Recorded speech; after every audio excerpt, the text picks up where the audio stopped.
More than 12,000 Russian soldiers are trying to capture the Luhansk region. The enemy has concentrated almost all of its forces in the Donbass. According to the head of the Luhansk Regional Military Administration, Serhiy Haidai, the Ukrainian defenders are doing everything possible to hold back the invaders. Over the past 24 hours, the armed forces of Ukraine have managed to repel 16 attacks. Ситуація надскладна. The situation is very tense. The Russian army has thrown a very large number of equipment and manpower in order to take over the Luhansk region. Just for understanding, the Russian army has deployed 25 battalion tactical groups on the territory of the region, approximately up to 500 people in each. Russian occupiers are shelling Severodonetsk chaotically and almost continuously. At least 4 residents were killed in one multi-story building over the past day.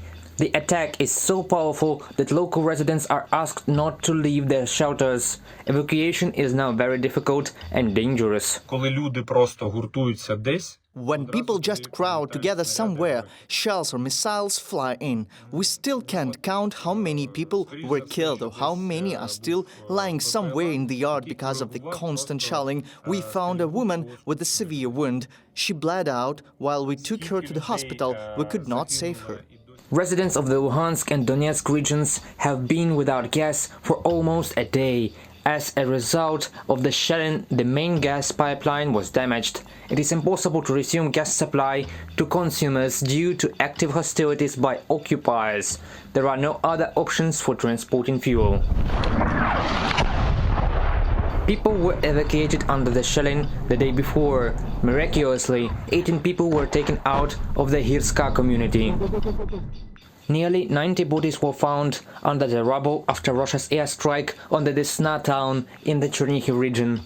Завершився розбір завалів у Десні. The clearance of debris in Desna in the Chernihiv region has been completed, 87 dead, and these were only 4 missiles. In total, since the 24th of February, the Russian army has launched 1,474 missile strikes at Ukraine, using 2,275 different missiles. The vast majority was aimed at civilian objects. Russia also fired missiles at the Kharkiv region. The shell hit the village of Lisne.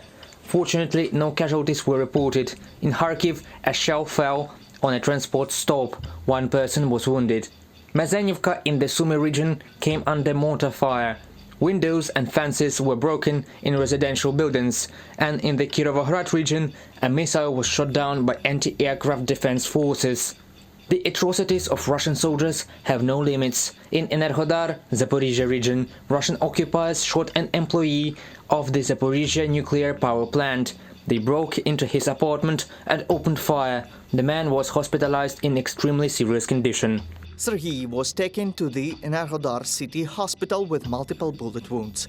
Doctors are fighting for his life. It is impossible to explain or justify such inhuman cruelty. Freaks who commit crimes against civilians and employees of the Zaporizhia nuclear power plant must be brought to justice. National Nuclear Energy Generating Company of Ukraine, Energoatom. The day before, the first Russian soldier, Vadim Shishmarkin, was sentenced to life imprisonment in Ukraine. The decision was made by the Solomensky district court in Kyiv for the murder of a civilian. He shot an armed man who was driving a bicycle along the side of the road. The man died on the spot, a few dozens of meters from his home. The prosecutor's office said that 48 more Russian occupiers would soon face trial for committing war crimes in Ukraine. Russian invaders continue to loot Mariupol. They want to export Ukrainian grain and metal. In order to do this, they urgently began repairing the railroad track. Due to the problems with the restoration of the port operation, the occupiers began to attempt to take rolled metal products and grain residues out of the territory of the Mariupol port by rail. Work on repairing the railroad track in Mariupol was urgently initiated. There are also reports of a simultaneous attempt to resume railroad tracks near Volnovakha. Petro Andrющенko, advisor to Mariupol mayor.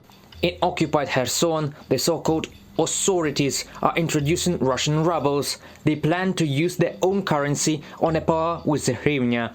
However, the Ukrainians are not giving up. This is evidenced by the unsuccessful interview the Russian media wanted to do with a local pensioner. The beautiful propaganda picture again failed.